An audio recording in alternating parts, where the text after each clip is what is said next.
منصب کی جنگ تھی یا بقائے انسانیت؟ بسم اللہ الرحمن الرحیم۔ سلام علیکم۔ پچھلے 14 صدیوں سے مسلمان امام حسین علیہ السلام کی کربلا میں واقع ہونے والی شہادت کا غم مناتے ہیں۔ آج بھی مسلمان اور غیر مسلمان، حتیٰ کہ پوری دنیا اس دن کو نہیں بھلا سکتی جس دن امام حسین علیہ السلام پر مظالم کے پہاڑ ٹوٹ گئے اور نہایت بے کسی و عالم کے انہیں شہید کیا گیا۔ کئی عظیم لیڈران جیسے کہ Mahatma Gandhi, Rabindra Nath Tagore, Charles Dixon, Thomas serial اور پنڈت جواہر لال نہرو اور کئی تاریخی شخصیت امام حسین علیہ السلام اور ان کے وفادار اصحاب سے متعلق اپنے اظہار خیال تاریخ میں رقم کر چکے ہیں، لیکن جنگ کربلا کے بارے میں ایسی کیا خاص بات ہے؟ اسے اتنی اہمیت کیوں دی جاتی ہے جبکہ تاریخ میں کئی سارے جنگیں لڑی جا چکی ہیں؟ باوجود اس کے ایسی کیا خاص بات ہے کربلا کی جنگ میں؟ حقیقت تو یہ ہے کہ کربلا کی جنگ عام جنگوں کی طرح نہیں تھی۔ یہ الہام اور رہنمائی کا سرچشمہ ہے جس میں مختلف طول و عراض یعنی ڈائمینشن موجود ہیں۔ یہ واقعہ ہے انقلاب آزادی کا، اصلاح کا، خدا کی یاد اور مصیبت کے وقت ثابت قدمی سے کھڑے ہونے کا، اللہ کے خاطر ہر شے کی قربانی کا۔ امام علی علیہ السلام نے اپنے بعد امام حسن علیہ السلام کو مسلمانوں کی سربراہی کے لیے چنا تھا، حالانکہ یہ خلافت امام حسن علیہ السلام سے معاویہ ابن ابو سفیان نے حاصل کر لی تھی۔ امام حسن علیہ السلام اور معاویہ نے ایک معاہدے پر دستخط کیے تھے جس کے مطابق خلافت امام حسین علیہ السلام کو ملے، جو کہ مسلمان کے لیے حقیقی رہنما اور لیڈر ہوں گے۔ اس معاہدے کے باوجود جو امام حسن علیہ السلام کے ساتھ کیا تھا، اپنے بیٹے یزید کو مسلمانوں کا خلیفہ مقرر کیا، جو کہ ایک ظالم اور سفاک طبیعت رکھنے والا جوان تھا،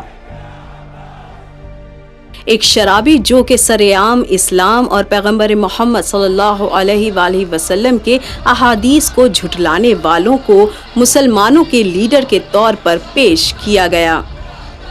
جب یزید ابن معاویہ نے خود کو مسلمانوں کی امت کے حاکم کے طور پر اعلان کروایا، تب اس نے امام حسین علیہ السلام سے ان کی بیعت لینے کا مطالبہ کیا۔ امام حسین علیہ السلام نے اپنی طرف سے یزید کی حکمرانی اور اس کے طریقہ کار سے مکمل انکار کر دیا، کیونکہ یزید میں ایسی کوئی بات نہ تھی جسے دیکھ کر اسلام کو ریپرزینٹ کرنے والا سمجھا جا سکتا تھا۔ لیکن یزید امت کا جابر حاکم اپنے اس ڈیمانڈ پر بضد تھا، اور یہاں سے ان دونوں فریقوں کے درمیان کشیدگی کا بڑھنا شروع ہو گیا۔ اپنے نانا رسول اللہ صلی اللہ علیہ وآلہ وسلم کے نواسے امام حسین علیہ السلام کے لیے سب سے بڑی فکر اسلام کی حفاظت اور مسلمانوں کی صحیح رہنمائی کی تھی۔ دوسری طرف یزید ان کی طاقت اور منمانی پوری طرح سے تلوار کے زور اور طاقت پر چلتی تھی۔ انہوں نے مسلم حکومت کی بنیاد حکمرانی کے لیے زور و جبر کی طاقت کے بلبوتے پر کرنی چاہے پھر وہ ناجائز ممکنات کے ساتھ ہی کیوں نہ ہو، اس پر ہی بھروسہ کیا۔ امام حسین علیہ السلام اسی طرف یزید نے اپنے سپاہیوں سے کہہ دیا تھا کہ وہ امام حسین علیہ السلام کی بیعت حاصل کر لیں، پھر چاہے کسی بھی شکل میں ہو، ایک بڑا گروہ فوج ہی کیوں نہ ہو، ان کے مقابلے بھیج دیا جائے۔ لہٰذا امام حسین علیہ السلام کے خیموں کے اعتراف کئی ہزار لیڈران کے ساتھ ایک بڑی فوج نے محاصرہ کر لیا تھا کربلا میں امام حسین علیہ السلام کے خیموں کا۔ لہٰذا یہ طے ہے کہ کربلا میں ہوئی جنگ اچھائی کے مقابلے برائی سے ہونے والی جنگ کا نام ہے۔ عقیدہ بمقابلہ کفر اور ظلم بمقابلہ ظالم، ظالم طاقت کے خلاف ایمان کا نام ہے۔ کربلا کسی بھی قیمت پر ظلم کے خلاف اٹھ کھڑے ہونے کا نام ہے۔ بس اسی کربلا میں 57 سالہ محمد مصطفیٰ صلی اللہ علیہ وآلہ وسلم کے نواسے امام حسین علیہ السلام نے اپنا سب کچھ قربان کر دیا، صرف ایک مقصد کے خاطر۔ یہ مقصد تھا سچائی کی برائی پر جیت کا، جو انہوں نے بخوبی دنیا کو دکھا بھی دیا۔ امام حسین علیہ السلام ایک انقلابی، ایک حق پسند اور مذہبی حاکم ہونے کے ساتھ ساتھ امت کے لیے امام بھی تھے۔ اپنے بھائی محمد حنفیہ کو انہوں نے اپنے ایک خط میں امام حسین علیہ السلام نے یہ لکھا تھا: بلا شبہ میں نے یہ قیام کسی فتنے کو برپا کرنے کے لیے نہیں کیا ہے، نہ ہی کسی مہم جوئی، نہ ہی بدعنوانی یا کسی ظلم کے خاطر۔ میں اٹھا ہوں محض اپنے نانا کی امت کی صلاح کے لیے،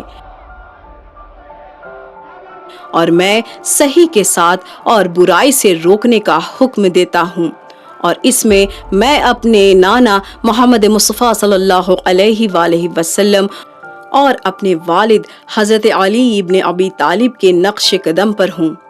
اس طرح انہوں نے کوفہ کے رہنے والوں کو بھی خط میں یہ لکھا: میری پوری حیات کے مطابق لیڈر وہ ہے جو قرآن و احادیث پر عمل کرے، معاشرے میں انصاف کو برقرار رکھتا ہے، اپنے معاملات کو حق کے مطابق چلاتا ہے اور اپنے خدا کے لیے اپنی زندگی وقف کرتا ہے۔ امام حسین علیہ السلام قربانی کا مظہر بن گئے۔ جب عمر سعد کی قیادت میں یزید کی فوج نے کربلا کے میدانوں میں امام اور ان کے لوگوں کے لیے پانی تک کی رسائی کو روک دیا، 3 دن تک پانی روکنے کے بعد یزید کی فوج نے امام حسین علیہ السلام کے پورے خاندان اور ان کے وفادار ساتھیوں کو بے رحمی سے شہید کر دیا۔ جب امام حسین علیہ السلام کے خاندان کے مردوں کو قتل کیا گیا اور ان کے ساتھیوں کو تلوار سے ذبح کیا گیا، تو وہ اپنے 6 ماہ کے بچے علی اصغر کے ساتھ تنہا رہ گئے تھے، جو پیاس سے رو رہے تھے۔